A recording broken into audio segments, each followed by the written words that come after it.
દ્વારકાધીશના દર્શન કરવા છે ને પછી સોમનાથ મહાદેવના દર્શન કરવા છે અને જૂનાગઢના સાધુ સંતોના આશીર્વાદ લઈને આપણે આપણા નવા સંસારની શરૂઆત કરશું.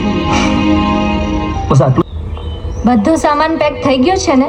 હા, બધો સામાન પેક થઈ ગયો, પણ તારી ભાભી કેમ આટલો ટાઈમ લગાડે છે રેડી થવામાં? ભાઈ હવે એ તો રહેવાનું, આદત પાડી લો એની. અરે શું આદત અંકિત? બંને ભાઈ બહેન મળીને મારી શું વાતો કરતા હતા?